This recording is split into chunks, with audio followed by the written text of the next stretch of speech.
Olá, hoje aqui em multiplataforma pela Rádio Câmara e também nos canais da TV Câmara, no 31.3 UHF digital, no canal 10 da NET, nós vamos conversar um pouco sobre comunicação e o novo governo de Jair Bolsonaro, para saber, junto com vocês, tentar fazer uma reflexão a partir dos nossos convidados dessa leitura de informação ou da ausência delas em relação à questão do governo e também, lógico, de ações relacionadas aos temas que o país precisa discutir para a gente tentar entender ou ajudar a nos compreender sobre a forma como o governo se comunica em relação aos desafios que ele tem que resolver no país. Para isso, nós convidamos o psicólogo social Celso Zonta e o jornalista Aurélio Alonso. Muito obrigado a vocês por ter aceito o convite aqui de compartilhar na TV Câmara. Agradeço.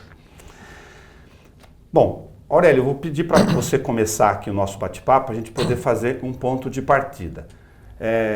Da sua experiência, longa experiência de jornalismo dentro das redações no Tempo, já acompanhou inúmeros presidentes, assim como o Celso.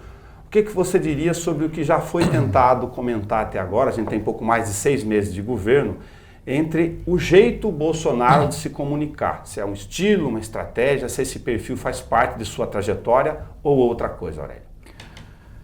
Eu não acho que é uma estratégia de comunicação. Bolsonaro, ele sempre teve esse perfil quando deputado e a gente tem percebido que essa parte da comunicação é muito conturbada e não acho que isso vai dar certo. É começo de governo, outros governos já foram conturbados dessa mesma forma. Eu vou lembrar aqui o Collor de Mello, que tinha marqueteiro, sabia fazer essa parte de ser mais popular, de pular de avião, de mostrar um super-homem e se esgarçou também, né? Vai chegar um momento que essa repetição e dessas declarações vai encontrar problema. O governo encontra problema de comunicação. Às vezes, um momento, que no começo pode até ter funcionado, né? Mas lá na frente, isso já tem vários comunicólogos, jornalistas têm comentado que isso daí vai encontrar dificuldade, porque o país passa por uma situação econômica difícil, tem muitos desafios, é um governo que tem dificuldade, não tem assim ainda uma estratégia, um programa definido, e hoje o que tem auxiliado é a internet. A internet, a comunicação na internet é um pouco esse caos, essa balbúrdia. Só que ela traz consequências e tem os efeitos colaterais. Então, eu concordo muito com o Jânio de Freitas, já falou isso na Folha de São Paulo, ele falou, isso não é calculado. Ele faz e vai fazendo, vai dando certo alguma coisa, outras ele recua. Teve um momento aí no governo que há pouco tempo, acho que é uma coisa de um mês aí, que ele exagerou demais, falaram até impeachment, uma coisa se esgarçou, aí o que ele fez? Ele recuou e agora ele mantém novamente o ritmo, né? Eu não acredito mesmo, embora tem outras pessoas, alguns estudiosos que acham que é uma estratégia de marketing, está tudo calculado. Não acho que é dessa maneira. Qual a sua visão ou sua leitura inicial sobre isso, Celso? Esse jeito dele de a cada semana ou a cada nova entrevista ou aparição pública soltar frases que se explicam um pouco, geram ruídos suficientes por várias polêmicas até aqui. Uhum. Eu vejo o seguinte, não é uma estratégia de marketing, é uma convicção, né? Então eu diria o seguinte, o Aurélio levantou o Collor como exemplo do passado, eu levanto inclusive não só o Collor como a Dilma, eram pessoas que eram carrancudas perante a sociedade. Um governante, um presidente da República, ele tem que apresentar uma expressão de tolerância, né, de compreensão, ter sensibilidade social, ser capaz de dialogar, né? E Bolsonaro não é nada disso, assim como também tinham dificuldades os demais que eu citei, né? Tanto o Collor quanto a Dilma. Agora, por que eu digo que é convicção? Porque se olharmos para trás, né, de muito tempo atrás, as frases que ele colocava sempre revelaram a figura que ele é, né? Vou pegar algumas frases que eu selecionei para comentar aqui, né? Ele disse em 1999, através do voto você não vai mudar nada nesse país, nada, absolutamente nada. Só vai mudar, infelizmente, se um dia nós partirmos para uma guerra civil aqui dentro e fazendo o trabalho que o regime militar não fez, matando umas 30 mil pessoas, começando com FHC. Não deixar para fora, não. Matando. Se vai morrer alguns inocentes, tudo bem. Tudo quanto é guerra, morre inocente. É uma frase extremamente forte, né? Uma frase que traz consequências muito grandes. Bom, tudo bem que ele falou lá em 99, ele ainda não era presidente da República, mas expressa exatamente suas pretensões, sua maneira de ser, seu autoritarismo, né? Agora já em 2018, né? Já praticamente na figura de presidente. Vamos fuzilar a petralhada aqui do Acre. Vou botar esses picaretas para correr do Acre. Já que gosta tanto da Venezuela, essa turma tem que ir para lá. Então, é uma frase, já na figura de autoridade, grave, porque não se pode falar dessa maneira. O presidente da República, ele tem a autoridade do voto, mas ele não tem liberdade moral para falar essas coisas, porque ele tem responsabilidade social. Qualquer frase que ele diga, né, ela traz uma repercussão significativa para a sociedade. Por exemplo, agora vamos pegar frases no aspecto moral, da moral privada, né? Por isso o cara paga menos para a mulher, porque ela engravida. Ele está falando das relações de trabalho, tentando explicar por que no mercado de trabalho a mulher ganha menos. Quando ele fala dessa maneira, ele está sedimentando uma situação que é injusta na sociedade. A sociedade da civilização, a sociedade do desenvolvimento, quer que homens e mulheres sejam tratados como iguais, mas a maneira como ele coloca, inverte isso. Vai para a incivilização, né? Outro, foram 4 homens que eu tive. A quinta eu dei uma fraquejada e veio uma mulher, que são os filhos dele. Quando ele fala dessa maneira, o que ele está relegando? A mulher é uma fraqueza. Quando nós queremos, né, que está todo um movimento de libertação da mulher, e a mulher ocupando espaços do mercado de trabalho, na vida política, na vida social, né? Este é o caminho do desenvolvimento, ele faz o contrário, ele faz o momento contrário. Então, eu digo que ele é uma pessoa, vamos dizer assim, dentro de um contexto comum, um cidadão comum, não preparado para presidente da República. Ele está dentro do contexto dessas pessoas que não têm um preparo de valores necessários o suficiente para exercer um cargo com esta responsabilidade. De que forma, Aurélio, você vê que essa questão da eventual falta de liturgia para o cargo diante do perfil que vocês observam dele cria uma desinformação ou aprofunda aqui na sociedade por causa de algumas dessas frases serem muito utilizadas ou replicadas em eco em massa aqui, como a gente sabe, enfim, ninguém é obrigado a ter todas as informações na mão, mas nós temos uma sociedade com um número, infelizmente, de analfabetos funcionais ou de todas as nossas deficiências do ponto de vista de estrutura educacional que favorecem esse tipo de comunicação. O fato é que na internet esses tipos de frases estão sendo replicados de forma massiva. Como você vê essa relação entre o presidente e a forma como está sendo apropriado aqui nas ruas? Nelson, eu tenho notado que a falta da liturgia na política, a política devia ter evoluído e ela não está evoluindo, ela está piorando. Eu acompanhei em outras épocas, tenho acompanhado a política no geral e eu tenho percebido muito isso. O que eu tenho notado, não só aí no caso do presidente, mas até às vezes na política local, na política estadual, a ascensão de alpinistas sociais políticos assim, sem nenhum preparo, né?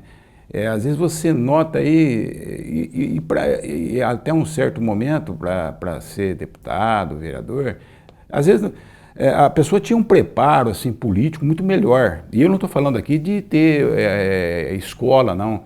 Eu já conheci vereador em outras cidades que tinha um preparo político, né? A liturgia do cargo permitia, às vezes, até debates acirrados, mas, sabe, uma convivência. O que eu estou vendo hoje é uma evolução para um autoritarismo total. E que a gente nota, não é uma coisa só do Brasil.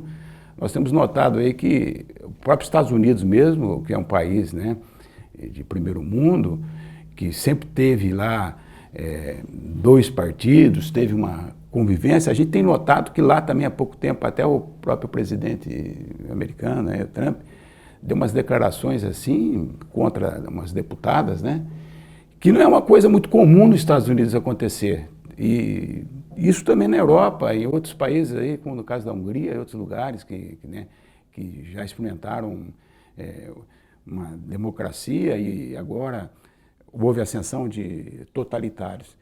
Então essa falta de, sabe, é o que a gente tem de civilidade. Agora, o que a gente nota, eu não sei se é a internet, porque a internet também, né, essa nova tecnologia é instantâneo, permite uma comunicação, você conversar, você se manifesta e você dá a declaração. E você pode notar que ela também, num clique, em segundos, você dá uma declaração que se você não pensar, você está falando uma besteira, né? Então, essa profusão de besteiras que você vê. E aí a política contaminou por isso, né? E isso também está vendo uma forma de manter o poder, de se comunicar mais rapidamente. Mas eu acho que isso vai ser revisto. Você falou da fake news, é uma coisa que é um efeito colateral desses meios de comunicação, que hoje, né, essa multiplataforma da internet, mas que já trouxe consequências até de influenciar eleições, não só aqui no Brasil, como no exterior. Celso, para pendurar na questão das frases, você comentou algumas aqui, tem inúmeras outras, dá só um programa das frases polêmicas ou das frases mal ditas, separado a expressão ou não do resultado dela. O fato é que, sendo parte da personalidade ou da formação, inclusive intelectual, do presidente, juntado isso com a questão da liturgia do cargo que eu comentei, elas causam um estrago aqui nas ruas, inclusive com a apropriação, como mencionei, pelo público leigo, por várias razões, de forma equivocada. Com isso, por causa do estilo, então a gente não discute os conteúdos quando, eventualmente, ele é perguntado sobre questões de conteúdo. Aí o prejuízo social que eu estou querendo colocar, se a gente está nessa fase ainda de ficar mastigando na panela a frase, o efeito dela, ao invés do prejuízo de discutir, a gente perde duplamente, é isso que eu estou tentando colocar. Sim. Sim, acho que fica claro que o presidente ele não tem conteúdo por assuntos específicos. Se alguém fizer uma pergunta para ele da economia, esse assunto fala com o Guedes.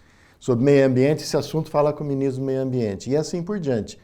Aí sobram as frases mais do cotidiano da vida dele para falar. Essas frases, elas vão produzir um efeito ruim, negativo para a sociedade, né?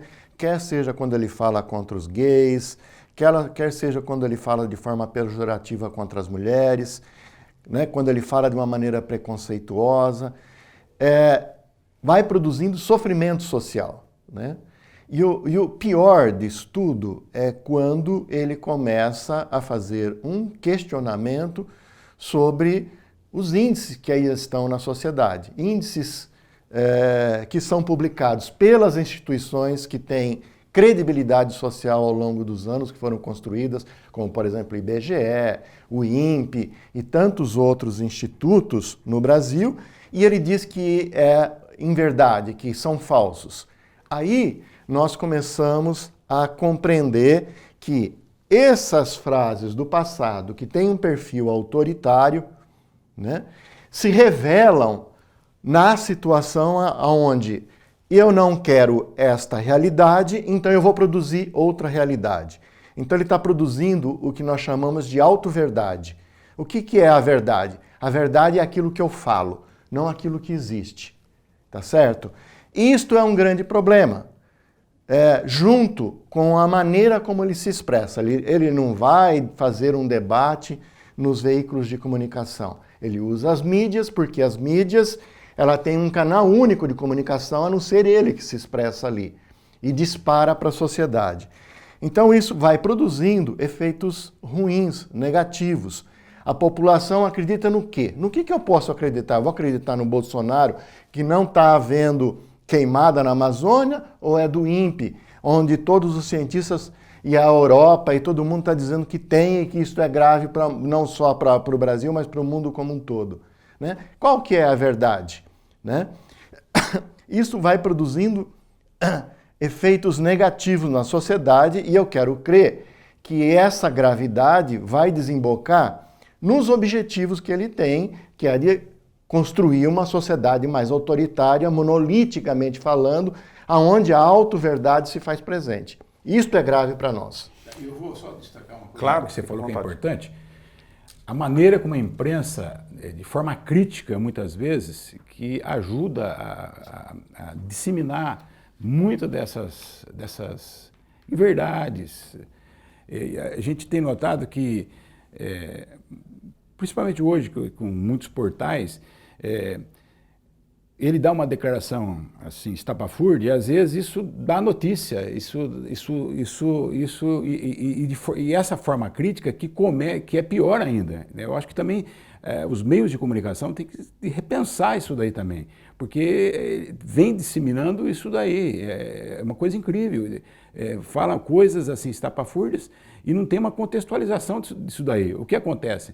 Ele está usando, ele está manipulando, né? Ele manipula dessa forma, e com um objetivo estritamente político.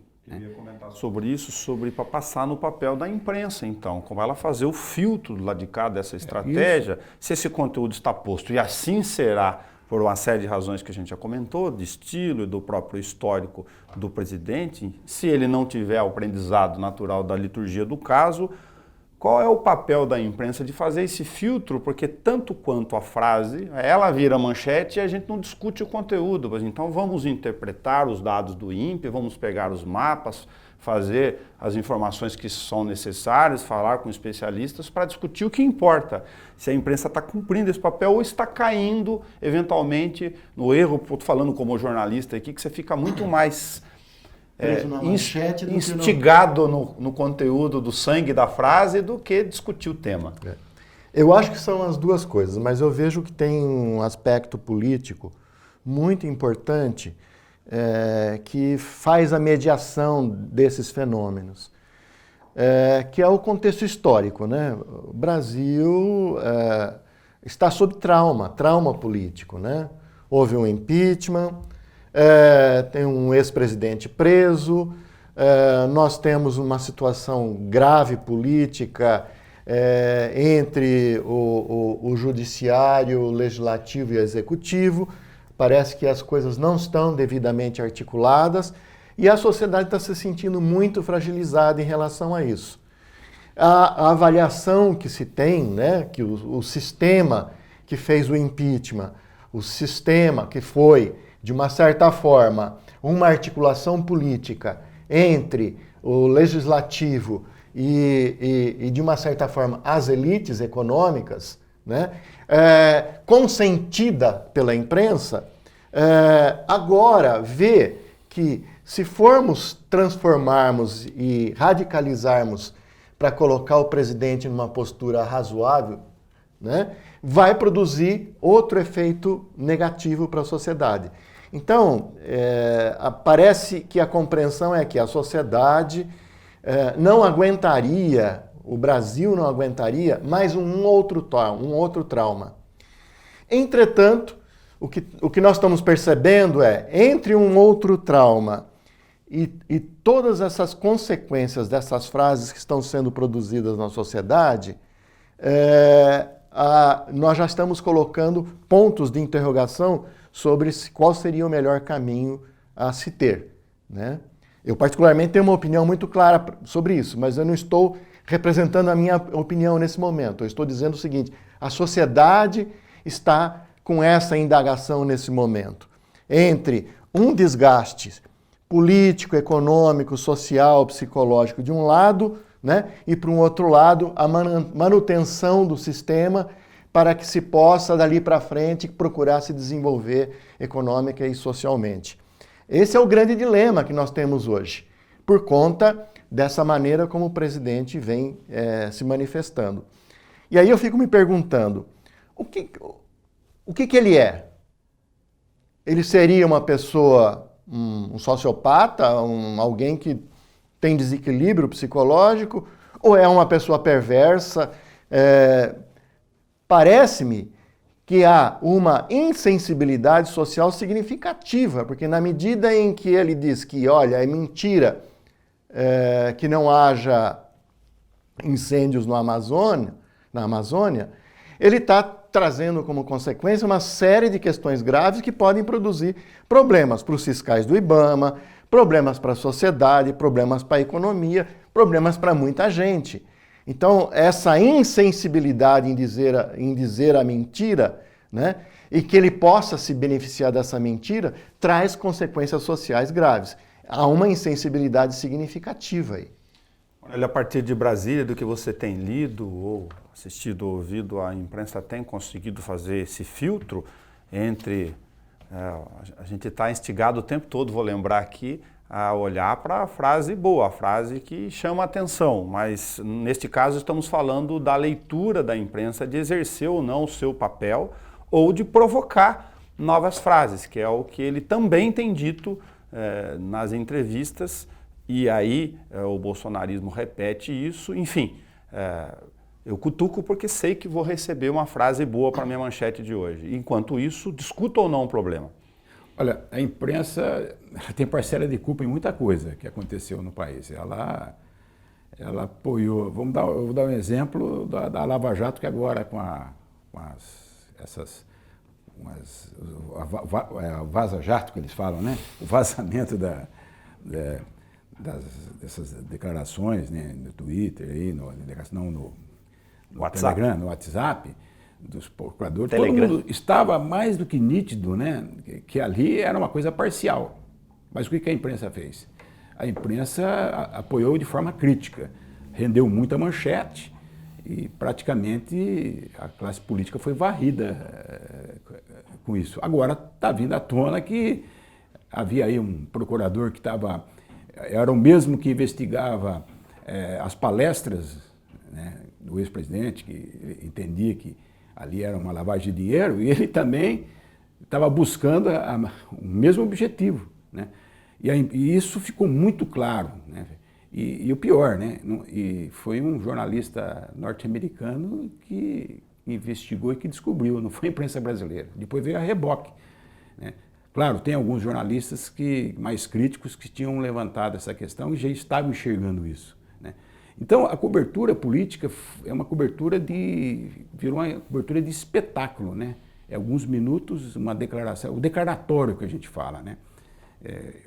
No Brasil, o jornalismo, nos últimos anos, virou declaratório. Você dá uma declaração, e o Bolsonaro percebeu isso, que ele dá uma declaração, percebeu que é igual um querosene na fogueira. Você joga e aquilo expande. E essa forma crítica levou a essa situação que nós estamos vivendo hoje, né? E muito bem você falou que já tem discutido até o partido da oposição, será que o país aguenta um outro trauma, né? Porque nós tivemos, na verdade, 2 impeachment, né? Tivemos o do Collor e da Dilma, né? A nossa democracia, nos últimos anos, temos 2 presidentes, né? Em um curto espaço de tempo, que foram aliados do poder. 20 anos, né? 89, 2019, muito pouco tempo. 2 grandes traumas. Sim.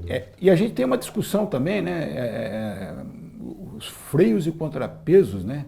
Por enquanto, parece que está funcionando, né? Mas não sabe o que isso mais para frente pode acarretar. Né? E isso pode trazer muito problema para o país. Nós já temos uma economia, né, numa situação que não é boa, né? Está se tentando buscar essa economia melhorar, mas não há um projeto assim de país para sair disso. Então, e a comunicação, a gente nota que a comunicação hoje, a maior guerra hoje, Não é mais a guerra tradicional, é a guerra da comunicação. Nós estamos vivendo isso no mundo inteiro. É a guerra da comunicação. E a guerra da comunicação permite manipulações, permite... Você sabe que numa guerra a informação é muito bem, às vezes, usada, né? E já foi até usada para genocídios na África, principalmente. E nós estamos vendo isso. Hoje é a chamada guerra híbrida que eles falam, né? Que é a guerra da informação. Por quê? Porque também existe um aspecto novo. Não existe mais só a mídia tradicional, né? Essa mídia que é a rádio, televisão, o jornal impresso. Existe uma eletrônica, né? Que ela entrou na vida de todo mundo, né? Hoje, desde uma criança com 6 anos está no celular, já acessando algum tipo de informação, né? Como político, o dia a dia, né? Esse fenômeno anteriormente, você procurava os meios de comunicação mais massivos, que era a televisão, né? Jornal era seletivo, um pouco rádio também. Então, essa tecnologia, nós temos que discutir, sim, essa qualidade da informação. E, infelizmente, estamos tendo dificuldade, a crise econômica também dificultou que as empresas tenham assim, um quadro. A própria sobrevivência dos meios de comunicação hoje está difícil, né? Então, o que leva também a não ter boa informação. A gente tem notado que os grandes jornais que têm uma tradição de jornalismo profissional têm cortado profissionais experientes não estão mais cobrindo. Então, o que eu falo é o seguinte, é o jornalismo do espetáculo. Você dá uma declaração e aquilo difunde. Só que aquilo ali traz problemas, né? Essas declarações, uma declaração mal colocada, você pode colocar em jogo o agronegócio nosso, essa questão ambiental que essa guerra contra, né, de liberar tudo, isso pode ter consequência lá no exterior. Amanhã não compra soja mais nossa, não compra certo produto porque estão depredando o meio ambiente. Então, hoje, acho que a teoria do caos, o que você falou aqui vai influenciar lá na Ásia, né? Tem uma teoria matemática que chama a teoria do caos, né? Bateu lá o beija-flor lá na Ásia, ela tem consequência aqui também, né? É a mesma coisa o que acontece com a informação, essa rede, né? E ele acha que todo dia ele falando isso, ele está... Porque tem uma preocupação de falar para o público dele, né? Que é o ainda que acredita, que tem um eleitorado que apoia, que acredita que é essa forma que vai funcionar, né? Então, por isso que às vezes a gente tem uma crítica ao que está acontecendo, mas a imprensa, ela tem seu papel, ela está tentando agora, aparentemente, acordou para isso, né? Estou começando a acordar, né? Mas essa falta na qualidade de informação, de apuração, levou ao estado de coisa que está acontecendo aqui no Brasil. Eu acho... Bolsonaro hoje, o grupo que o apoia não tem mais do que 10%. E o nível de apoio dele não ultrapassa 30%, né, do eleitorado. Portanto, nós temos 70% de pessoas que pensam diferente dele, né? E esse é um aspecto interessante, né? Porque a despeito de que ele não tem a maioria e ele vem decaindo significativamente na aprovação e reprovação, né? Caindo a aprovação, aumentando a reprovação do seu governo, a despeito disso, a sociedade ainda se encontra amorfa. Os grupos que se manifestam são os grupos organizados. A grande massa da sociedade ainda se encontra meio como que anestesiada, desmobilizada, desarticulada, né? Aliás, o seu processo eleitoral foi sendo produzido dentro de um clima de antagonismo, de ódio. E ele continua alimentando esse processo de ódio, né? Então é ódio à esquerda, ódio ao PT, né? Ódio aos petralhas, né? E ao tempo todo, então ele fala para o grupo social dele. Isso tem liturgia discursiva, né? Isso, é uma liturgia discursiva. Ele fala para o grupo dele, para que o grupo dele continue mobilizado. Então essa é uma maneira.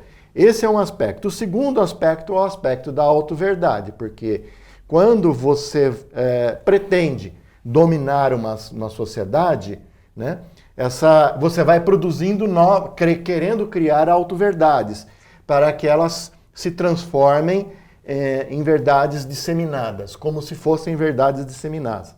Então ele decide coisas, né? Por exemplo, ele decidiu que a jornalista Miriam Leitão não foi torturada, mas ela foi. Mas ele disse que não. Ele insinuou que o presidente da ordem, né, para o presidente da ordem, que o pai dele foi executado pela própria esquerda. Quando não é verdade. O próprio governo federal emitiu um certificado dizendo que o pai do presidente da ordem dos advogados do Brasil foi morto pelo próprio Estado brasileiro. Então, ele decidiu que o Brasil não passa fome, quando não é verdade. Todos nós sabemos que parte do Brasil passa fome até hoje. Então, essa maneira como ele administra o Brasil vai apontando para um perfil extremamente autoritário, e eu faria paralelos com Hitler, por exemplo. Isso vai produzindo uma gravidade social significativa, né? Olha ali, a gente falou um pouco da imprensa, vamos pegar um pouco a questão das instituições públicas, mas principalmente dos agentes políticos aqui. Nós, neste momento histórico, ou não temos perfis para contrapor a isso, do ponto de vista do equilíbrio, de tentar colocar o que é essencial no seu eixo, um político com inserção social e serenidade suficiente para tentar dizer, não, calma, isso não é bem assim. A questão do agronegócio e desmatamento, por exemplo, que você comenta, até os ambientalistas, os deputados federais que conversam com a gente por ser uma rede pública aqui, falam, olha, os ruralistas estão muito preocupados, porque não é assim o jogo de economia, como o Aurélio comentou. O que eu digo é que a gente também está passando por esse vácuo aqui entre a extensão do caos e, infelizmente, a falta ou a omissão de outras lideranças públicas para tentar colocar algumas coisas no seu devido lugar, ou não é o caso. Posso colocar? Claro, fique à vontade, fiquem à vontade. Não, eu digo, o Brasil está carecendo de lideranças que possam carregar um pouco esse sentimento nacional de frustração, né? E começar a abrir o debate de uma maneira mais ampla. Eu acho assim, o que o Aurélio colocou é perfeito, no sentido de que a imprensa tem uma responsabilidade significativa nesse momento. É preciso sair apenas da situação da manchete, da frase, do impacto que ela possa produzir e vender mais jornais, mas abrir o debate, né? O debate é muito importante. Então eu vejo que agora começa a se movimentar, né? A cada frase a imprensa abre um contraponto para dizer o seguinte, abrir espaço para outros especialistas dizerem, não é assim, as coisas não são assim, não podem ser desse jeito. Então eu diria o seguinte, é preciso que a sociedade acorde, é preciso que a imprensa resgate o seu papel crítico na sociedade, né? E a despeito de conjuntura, de crise, se for necessário um ou mais um impeachment, né? Ou não, né? É necessário que se paute essa situação, né? E a gente critique essa autoverdade, né? Senão nós vamos cair num caos. Eu vejo pessoas adoecendo, eu vejo pessoas com extremo mal-estar, né, na sociedade. O Brasil ficou mal-humorado, as pessoas são mal-humoradas porque elas não concordam com o que a maior autoridade está dizendo. Isso não é verdade, não é possível. Eu acreditava numa coisa, agora eu sou obrigado a acreditar numa outra coisa. Como que é isso? Né? Então é preciso haver espaço de debate. Como não houve espaço de debate na eleição do próprio presidente, que não foi a nenhum debate. Né? Aurélio, esse processo se esgota, nós estamos gravando aqui só para uma demarcação de tempo um pouco mais de um semestre do governo, se isso também cansa as pessoas no dia a dia, mesmo do imaginário mais simples ou da falta dele, ou a gente vai ter que arrumar um outro caminho. Você falou do papel da imprensa, que é fundamental nessas relações, já que também as instituições, pelo menos em certa dose, não têm contribuído para isso, né? Já tem a Lava Jato, a tentativa de autoproteção interna por várias razões, que daria um outro programa aqui, entre Judiciário e Ministério Público, na parte que cabe a cada um desses setores. Mas esse processo se esgota, já esgarçou, não, ele vai insistir por um bom tempo, nós é que vamos ter sociedade aqui fora aqui ajustando essas coisas para tentar enxergar alguma coisa na frente. É um ponto que eu acho que também contribuiu para isso, para essa situação que nós estamos vivendo, a chamada criminalização do político. Né? De uma hora para outra, se construiu isso daí, e o que levou a isso aí? Foi sumindo lideranças, às vezes bons candidatos a deputado federal, estadual, governador, começaram a perder eleição para figuras aí caricatas. Né? E essas figuras, sabe, isso prejudica muito o cenário político, porque se você tem uma classe política melhor, se você tem boas lideranças, isso é muito importante, principalmente nesse momento que a gente está vivendo. E a gente tem notado que nos últimos tempos isso está sumindo. E em outros tempos, jamais, às vezes, essas figuras caricatas ganhariam uma eleição. Né? Hoje ganha com facilidade. Tivemos aí alguns candidatos aí que ganhou pelo Twitter. Né? Você vê hoje a atuação bizarra. Né? E até agora só não está pior, o Congresso tem funcionado, eu não estou aqui elogiando, não, mas as figuras do Centrão, que é polêmica, né? Mas ainda são políticos. Eles ainda têm uma... Né? O próprio presidente da Câmara é um político, ainda conduziu essa reforma. Eu não concordo muito com essa reforma, mas era para ser pior. Imagina se tivesse essas lideranças novas que têm surgido, né? E a gente nota que a polarização, essa polarização que é incentivada, ela não vai levar a uma situação confortável no futuro, essa polarização. Porque se o país tem dificuldades, uma hora entra uma crise muito forte e redunda no quê? No impeachment. Né? Então, eu vejo que isso não vai funcionar, isso vai ter que ser revisto. Né? Pode piorar ainda mais a situação se continuar nesse ritmo. Por enquanto, são 6 meses, né, 7 meses de governo, né? Mas nunca acho que teve um governo assim, início de governo tão conturbado como esse. Né? O Collor se assemelha um pouco, mas não chegava a tanto. Vocês lembram disso? Né? E o Collor também usava, né? Essa técnica né? Existe, o Jânio Quadros também, quando foi presidente, usava dessas técnicas populistas, né? Todo mundo conhece do folclore, Adhemar de Barros, né? Mas tinha uma liturgia no cargo, né? Tinha uma liturgia no cargo. Isso desapareceu. O que eu noto é que hoje a civilidade está desaparecendo, né? Isso, assim, o debate político hoje já não consegue mais discutir. O sujeito tem que impor aquela ideia e acabou, morreu o assunto. E cheio de crenças, né? Crenças criadas, né? E outra coisa, nunca teve uma difusão de mentira tão grande como hoje, né? Antes, até o político exagerava ou mentia um pouco, mas ele tinha toda uma... Não era assim uma coisa tão simplista. Você vem e fala, ó, é isso aí. Tem uma coisa absurda que tem a história da Terra, a Terra não é plana, né? Uma coisa que tem se disseminado, e hoje saiu uma pesquisa outro dia, acho que do Datafolha, tem 7 milhões no Brasil que acredita que a Terra não é redonda, a Terra é plana. Quer dizer, é assustador você estar em 2019, numa época de tecnologia, de uma evolução muito grande na parte tecnológica, a longevidade aumentou, e a gente está com o conceito lá da Idade Média. Né? Então, nós vivemos uma sociedade hoje que a mentira o caso das fake news, né?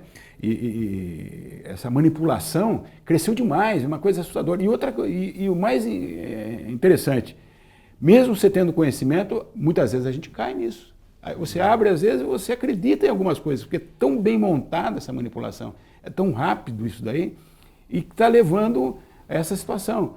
O que nos espanta acabou o debate, acabou as eleições, vamos governar e continua esse processo. Né? Isso é muito ruim. Um outro aspecto que eu que eu queria destacar aqui e que ainda não foi abordado, né? Que é, por exemplo, os filhos do Bolsonaro, os envolvimentos ilícitos que estão sob júdice, né? E situações ilegais que não estão sendo devidamente investigadas e devidamente tratadas. O STF aproveitando o episódio para também selar um acordo meio escuro, uma proteção, eu te protejo lá, você me protege aqui. Isso é gravíssimo, minha gente, isso é gravíssimo. Então, o que nos cabe, nós como os pobres seres mortais? Nos organizarmos, que os pensadores desse país voltem a falar, né? Que os professores das universidades voltem para as ruas, que os juristas e legisladores voltem a expressar, que a imprensa volte a ser crítica, para que a gente filtre isso tudo e coloque os devidos pingos nos i.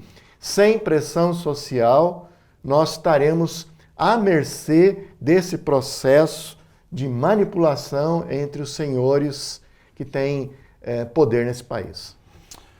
Aurélio Alonso, muito obrigado por você ter vindo contribuir conosco aqui. A gente tenta também derivar muito o papo para que a gente possa, aos poucos, ir ajudando na contribuição pública de que quem está do lado de lá em rádio e televisão, nesta TV e rede pública, possa refletir conosco sobre os rumos nossos. Afinal, estamos falando de nós mesmos. Obrigado.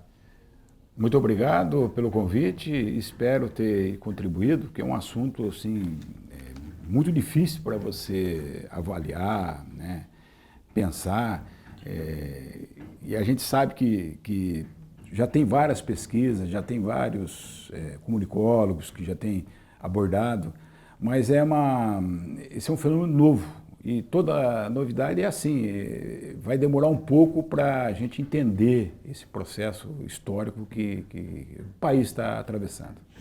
Celso Zonta, muito obrigado por contribuir conosco com essa leitura aqui. Eu que agradeço, Nelson. Eu acho que quando você abre o seu programa para uma pauta como essa, você de fato está contribuindo para um debate tão importante, para um momento tão fundamental como o que nós estamos passando no país. Essa nossa missão pública, que você não necessariamente concorde conosco, mas que não deixe de exercer o teu papel de leitura e reflexão sobre os conteúdos da nossa sociedade. Comece, por exemplo, lendo e conversando mais perto dos seus, para não ser apenas massa de manobra. Até o nosso próximo encontro. E não esqueça, você assiste esse programa na íntegra, a hora que você quiser, também na página da TV Câmara no YouTube.